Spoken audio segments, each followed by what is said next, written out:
आज आमे जानिबा दही मक्कार प्रस्तुति प्रणाली।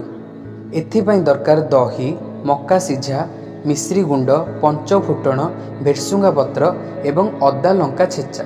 प्रथमे गैस ऑन करी कड़ई गरम करिबा। कड़ई गरम होला परे सेथिरे तेल पकेइबा। एबे सेथिरे सिझा होइतिबा मक्का को पकेई ताकू भाजिबा।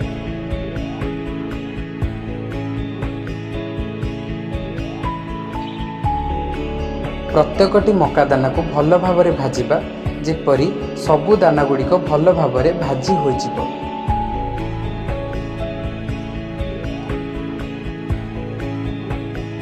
भल भाव मक्का भाजी हो गला परे ताकू काढ़ी अलगा गोटे जगार रखिबा। पुणी थरे कड़ई गरम करिबा एवं सेथिरे किछि तेल पकेइबा। एबे सेथिरे पंचफुटण पकेई फुटेइबा। तापरे भेरसुंगा पत्र पकेइबा।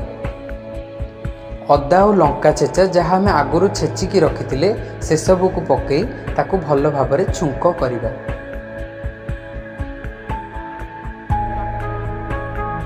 छुंकटी भल भाव होई सारिबा परे जेउ कंचा दही को आम रखिथिले ताकू वर्तमान सेथिरे ढालिबा।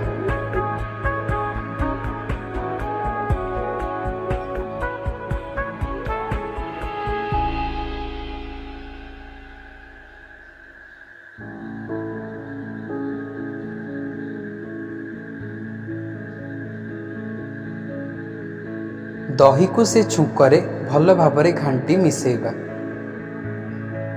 दही जदि बहलिया थाए तेबे सामान्य पानी मिसेई ताकू पानिया करिबा।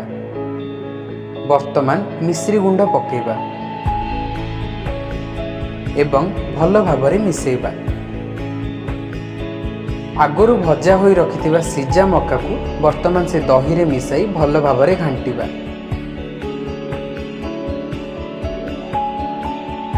फाळे लेंबू आनी आमे ताकू चिपुड़ीबा एवं किछि पानी मिसाई स्वाद अनुसार लुण पकाई भल भावरे मिसेइबा।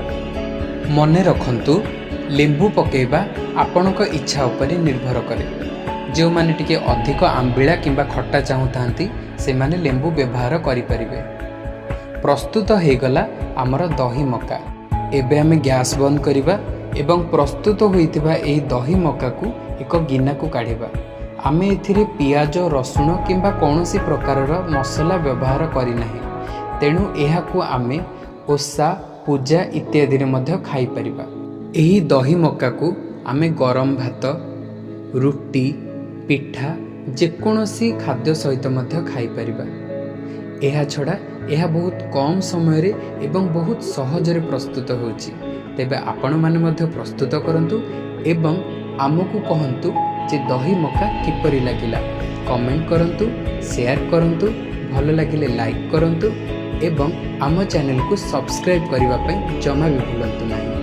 Thank you. जय जगन्नाथ।